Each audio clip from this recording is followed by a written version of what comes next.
Hey, I hope you're enjoying Elite Dangerous so far, but since you're watching a starter guide, I'm guessing you've got a bit lost soon after the tutorial section at the start of the game. Well, that's convenient, because that's the problem this video was made to solve. This guide will help you make plenty of money on day one, but also give you a choice on which in-game career you'd like to use to make that money, so you can get a feel for what you like or don't like about the game. So, how do you want to spend your first day in Elite? The main options I'll go over are combat, trading, and exploration. Each of these splits off into several other career paths, but these are the easiest to get started with on day one. If you know which of these you want to check out, feel free to skip to the relevant chapter. But if you aren't sure yet, I'll give each career a quick summary just so you know what you're getting into.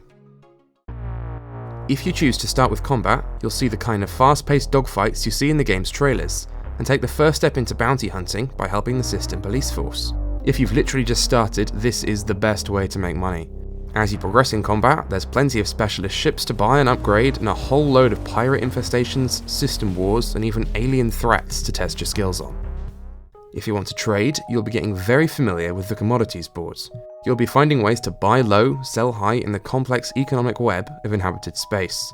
As you progress, you'll be able to buy larger hauling vessels, capable of transporting hundreds of units of cargo, or expand into similar careers like mining, smuggling, or piracy. If you choose to explore, you'll start by improving your jump range, learning to use the full system scanner, and how to sell those scans for a very hefty profit. If you stick with exploration, you'll start upgrading fuel scoops and surface vehicles in order to venture beyond inhabited space, jumping to systems no player ever has before. It's no exaggeration to say no one knows what you'll find. So take your pick and skip to your chapter. The good news is that your starting Sidewinder will work perfectly for bounty hunting without any upgrades. It comes with modest shields, thrusters, and most importantly, some basic weaponry. I would say you can upgrade if you want, but for what we're doing, there really isn't any need. Don't worry though, we'll get you enough money to build a dedicated combat ship in no time at all. When you're ready to go, launch the ship.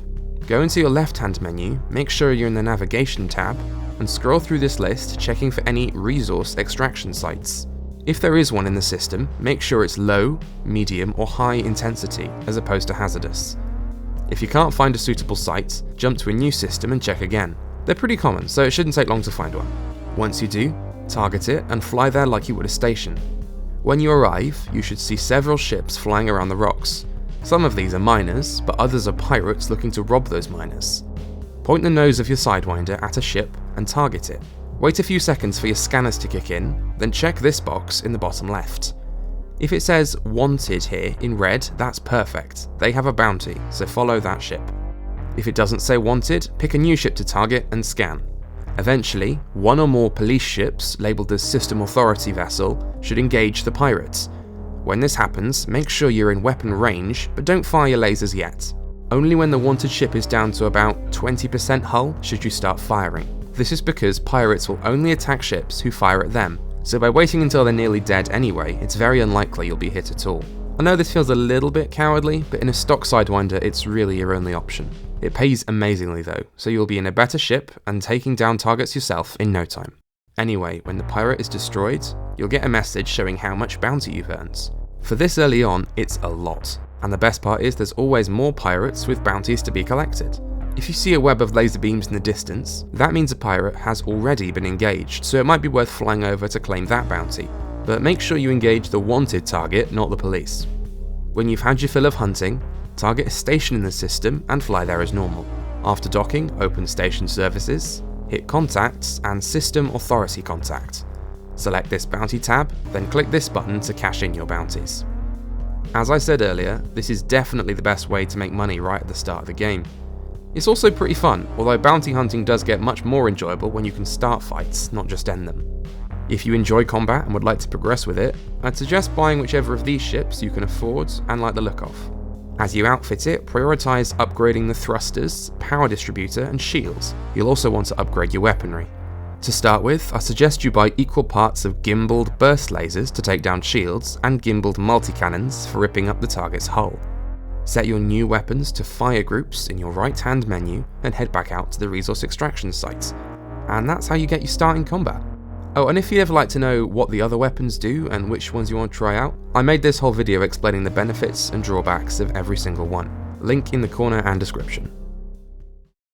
To trade in your starter Sidewinder, you want to increase its cargo space. When docked at a station, open Outfitting, hit Optional Internals, then remove your 2E shield generator.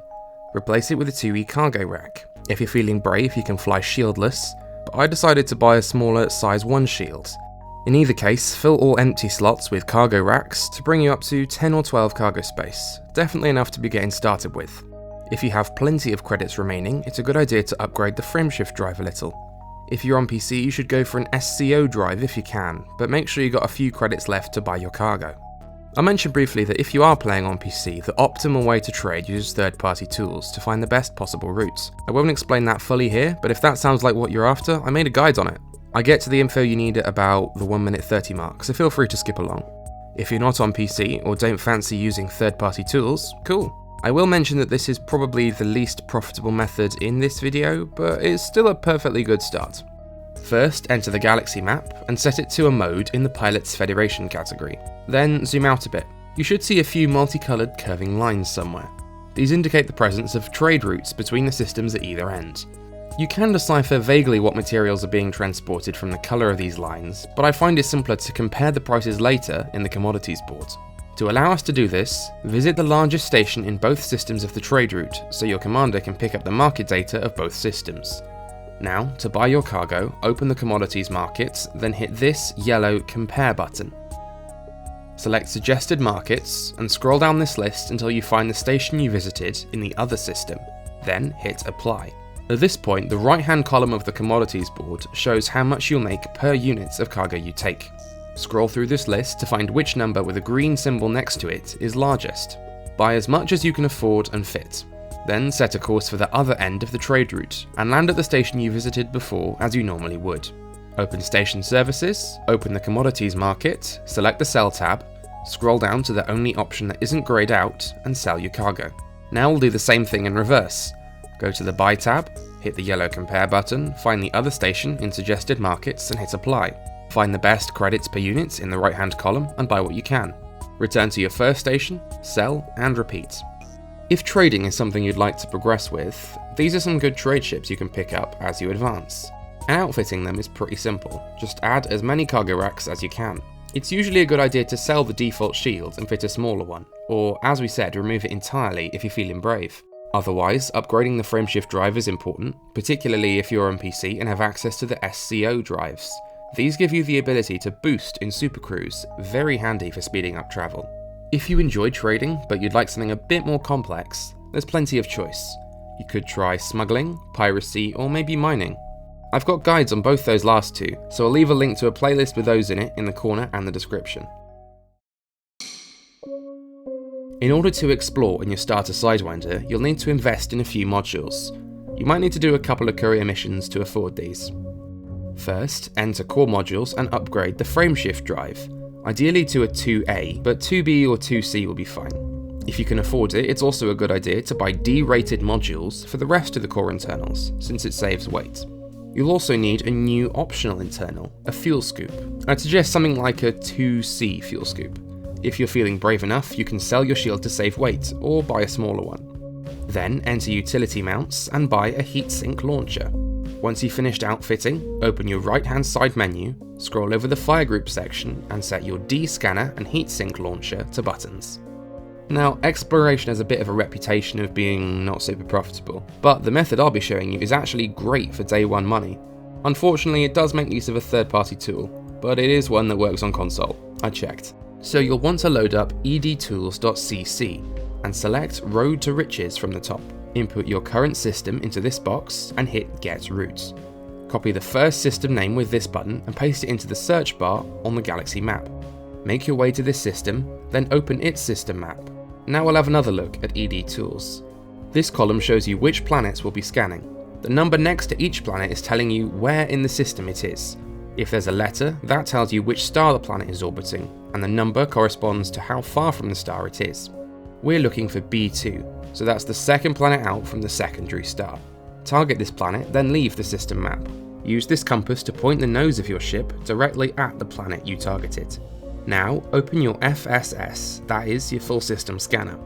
This is a less commonly used module, so you might have to check the game settings to know which buttons to press. Once it's open, you're already looking at the correct planet, so make sure you don't move your camera. Move these tuning settings left and right until a white circle appears in these crosshairs, then hit zoom in. You might need to zoom in a few times, but eventually you'll be greeted with a clear view of a usually pretty interesting planet. That means you've scanned it. If ED Tools says you have multiple planets to scan, find the next one in the system map, open FSS and scan it like before.